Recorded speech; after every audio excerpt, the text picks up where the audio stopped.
নমস্কার বন্ধুরা, মিনতি village food কিচেনের আজকে নতুন একটা পর্বে আমার সকল পুরনো নতুন বন্ধুদের জানাই অনেক স্বাগত। আজকে আমি নারকেলের প্যারা সন্দেশ বানিয়ে আপনাদের সঙ্গে শেয়ার করব। নারকেলের প্যারা সন্দেশ খেতে ভীষণ ভালো লাগে আর বানানো একদম সহজ। আপনারা একবার দেখলে খুব সহজেই বাড়িতেই বানিয়ে নিতে পারবেন। আশা করি আমার আজকের এই নারকেলের প্যারা সন্দেশের রেসিপি আপনাদের অনেক ভালো লাগবে। আমি কিভাবে নারকেলের প্যারা সন্দেশ বানাচ্ছি প্রথমে একটা লাইক দিয়ে স্কিপ না করে সম্পূর্ণ ভিডিওটা দেখবেন প্লিজ বন্ধুরা। আর একটা কমেন্ট করে জানবেন আমার আজকের এই রেসিপিটা আপনাদের কেমন লেগেছে। আপনাদের একটা লাইক আর কমেন্ট আমাকে নতুন নতুন ভিডিও বানাতে অনেক উৎসাহ দেয়। আমার চ্যানেলে এখনো পর্যন্ত নতুন হয়ে থাকলে চ্যানেলটিকে সাবস্ক্রাইব করে আমার পাশে থাকবেন। চলুন তবে শুরু করা যাক। নারকেলের প্যারা সন্দেশ বানানোর জন্য আমি এখানে নিয়েছি একটা বাটি। এবার বাটিতে নিয়ে নেব মেজারিং কাপের 2 কাপ নারকেল।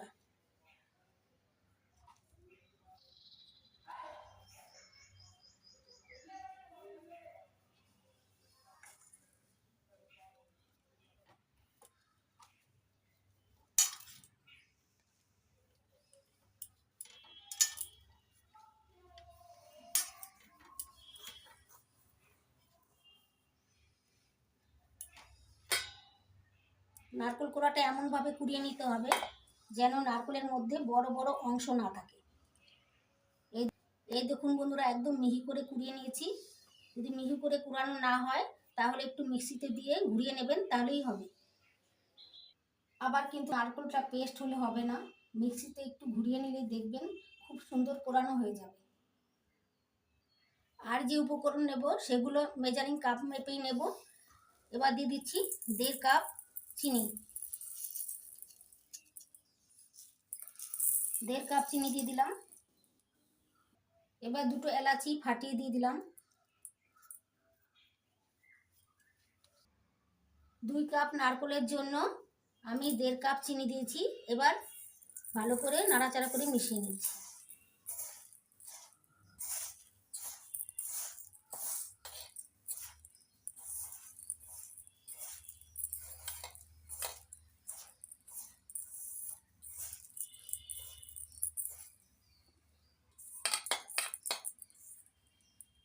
নারকেল কোড়ার সঙ্গে চিনি ভালো করে মিশিয়ে নিয়েছি। এবার এটাকে ঢাকা দিয়ে রেখে দিচ্ছি। এবার গ্যাস ধরিয়ে গ্যাস ওভেনে কড়াই বসিয়ে দিয়েছি। কড়াইতে দিয়ে দিচ্ছি একটু জল।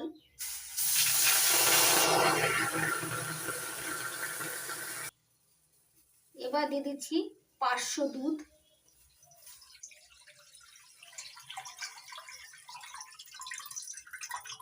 কড়াইতে দিয়ে দিয়েছি 500 মানে হাফ লিটার দুধের মধ্যে এবার কয়েকটা এলাচি মুখ ফাটিয়ে দিয়ে দিচ্ছি।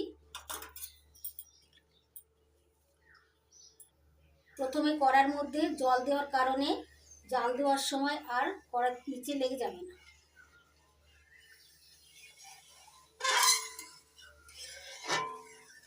এখন দুধটা মিডিয়াম আছে নাড়াচাড়া করে ঘন করে ক্ষীর বানিয়ে নিতে হবে।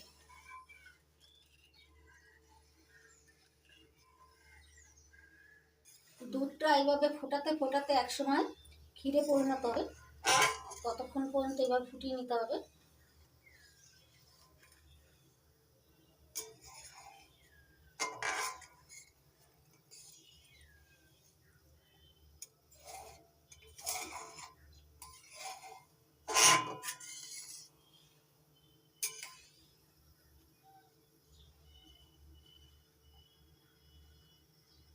দুধটা অনবরত নাড়াচাড়া করে ক্ষীরটা তৈরি করে নিতে হবে, না হলে তলায় লেগে যেতে পারে। দেখুন বন্ধুরা, দুধ জ্বালাতে জ্বালাতে দুধের কালারটা অনেকটা পাল্টে গেছে আর অনেকটা ঘন হয়ে গেছে।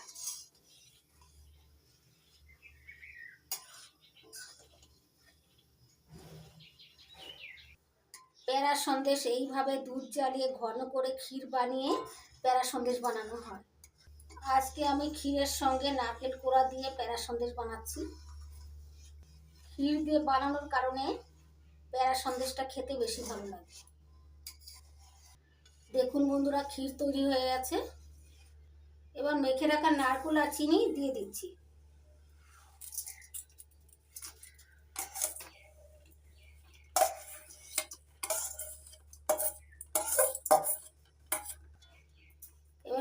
কিছু একসঙ্গে ভালো করে মিশিয়ে নাড়াচাড়া করে নিতে হবে।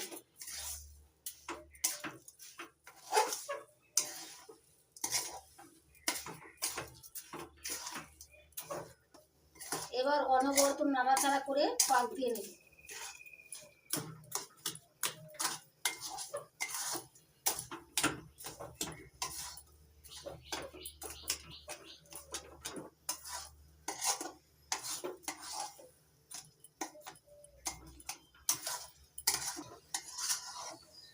এবার মিডিয়াম থেকে লো আঁচে রেখে অনবরত নাড়াচাড়া করে পাক দিয়ে নেব।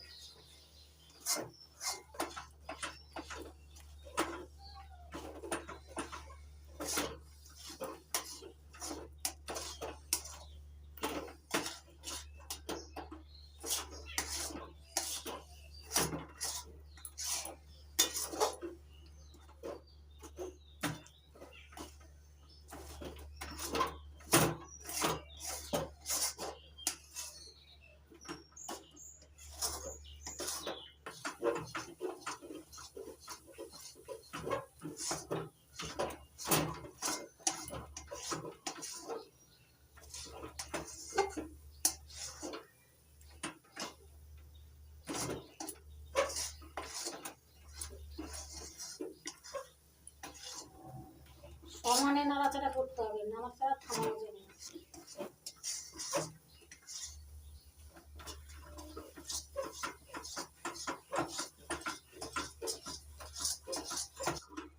অনবরত নাড়াচাড়া করতে হবে, নালে তলায় ধরে দিতে পারে। আর দেখুন বন্ধুরা, নাড়াচাড়া করতে করতে কালারটা অনেকটাই চেঞ্জ হয়ে গেছে।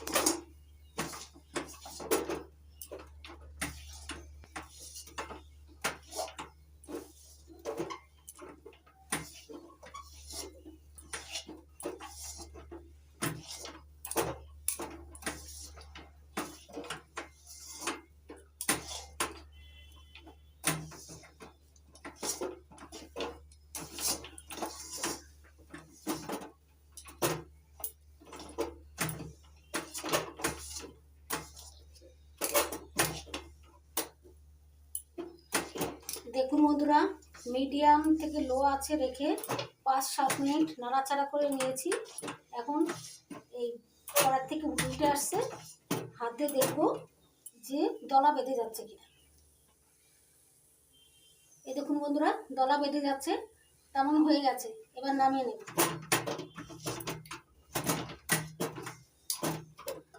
গ্যাসটা অফ করে দিচ্ছি। এবার একটা থালায়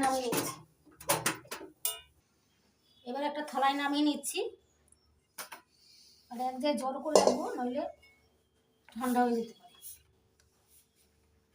ঠান্ডা হলে শক্ত হয়ে যাবে, তার জন্য এক জায়গায় জড়ো করে রাখছি। এবার হাতে একটু ঘি লাগিয়ে নিয়েছি। এখন আমি প্যারা সন্দেশের শেপগুলো দিয়ে নেব। এখান থেকে অল্প করে নিয়ে নিচ্ছি, তারপর গোল করে নিচ্ছি। এই দেখুন বন্ধুরা, চেপে গোল করে নিয়েছি। এবার একটু চ্যাপটা করে নেব। চ্যাপটা করে মাঝখানে একটু এরকম চ্যাপটা করে দিচ্ছি, গর্ত করে দিচ্ছি।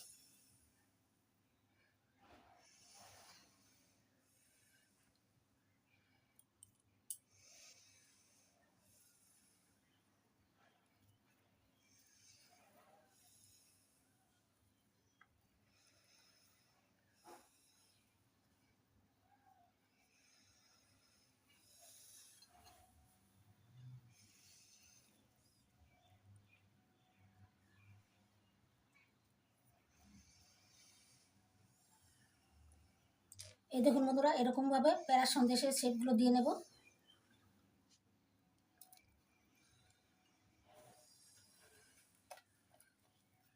আবার আরেকটা বানাচ্ছি।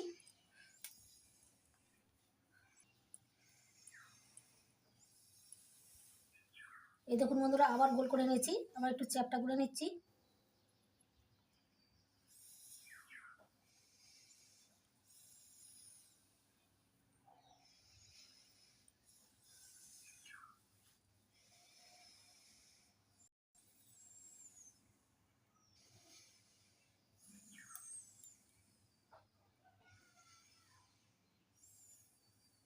এইভাবে বাকি প্যারা সন্দেশগুলো তৈরি করে নেব।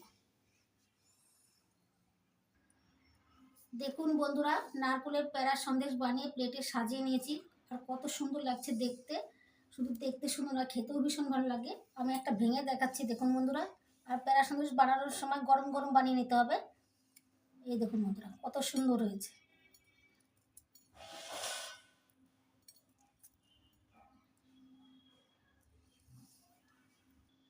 আশা করি আজকের নারকেলের প্যারা সন্দেশের রেসিপি আপনাদের অনেক ভালো লেগেছে।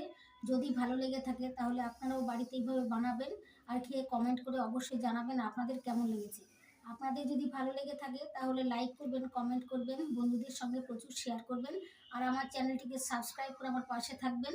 আপনারা ভালো থাকবেন, সুস্থ থাকবেন। আবার আসবো নতুন কোনো ভিডিও নিয়ে।